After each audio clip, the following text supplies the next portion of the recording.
Morning students. Good morning students, how are you. आशा करते हैं कि आप लोग घर पर अच्छे से होंगे और पढ़ाई कर रहे होंगे। आज हम लोग महासागरों के महत्व के बारे में जानकारी प्राप्त करेंगे। महासागर एवं संसाधन। महासागर में आप जानते हैं विभिन्न प्रकार के जीव जंतु, विभिन्न प्रकार के खनिज जैसे सीसा, कोबाल्ट, मैग्नीज और लौह खनिज पाए जाते हैं। और महासागरों में खनिज तेल पाया जाता है, प्राकृतिक गैस पाई जाती है।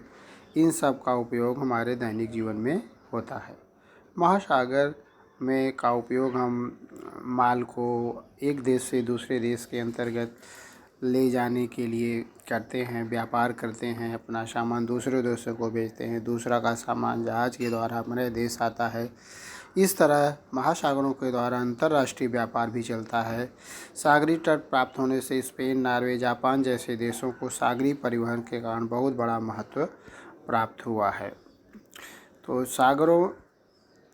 इस तरह सागरों में जल परिवहन के द्वारा कच्चा तेल, कोयला, धातु खनिज, अनाज आदि जो है, इन सब चीज़ों का व्यापार होता है।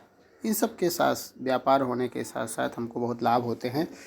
लेकिन महासागर की कुछ समस्याएं भी हैं। जैसा हम जानते हैं कि पृथ्वी का लगभग 70.80% भाग जल से व्याप्त है। मनुष्य अपनी अवस्थाओं को पूर्ण करने के लिए जो कार्य करता है, उसके कारण अनेक प्रकार का कूड़ा कचरा का निर्माण होता है। ऐसे कूड़े कचरे से प्रदूषण होता है। महासागरीय प्रदूषण एक बड़ी समस्या है जो कि इस समय उत्पन्न हुई है। जैसा कि हम जानते हैं महासागरों से जल परिवहन होता है तो कभी कभी उसमें तेल का रिसाव हो जाता है, तो इससे पानी प्रदूषित हो जाता है, जीव जंतुओं को बड़ा नुकसान होता है। शहरों में उत्पन्न होने वाला कूड़ा कचरा, ठोस पदार्थ लोग फेंक देते हैं। जहाज़ द्वारा भी कुछ सामग्री समुद्र में फेंक दी जाती है। मछली पकड़ने की अतिवादिता, बहुत ज़्यादा मछली पकड़ते हैं तो भी सागरों में लोगों का नुकसान होता है। तटीय क्षेत्रों में वनों की कटाई होती है, तो इन सब से महासागरों पर प्रभाव पड़ता है।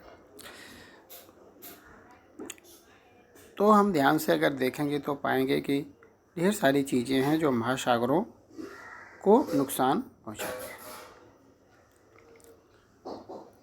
तो बच्चों, इस पाठ को आप लोग ध्यान से पढ़ लो। किन किन कारणों से महासागरों में प्रदूषण होता है, इस बात को हम ध्यान रखेंगे और पता करेंगे कि इसके क्या उपाय हैं, इससे हम कैसे छुटकारा पा सकते हैं। इस पाठ को लिख लो। स्वाध्याय में आए हुए प्रश्नों का लिख करके, प्रश्नों के उत्तर लिख करके उसे व्हाट्सएप पर भेजो। Thank you very much.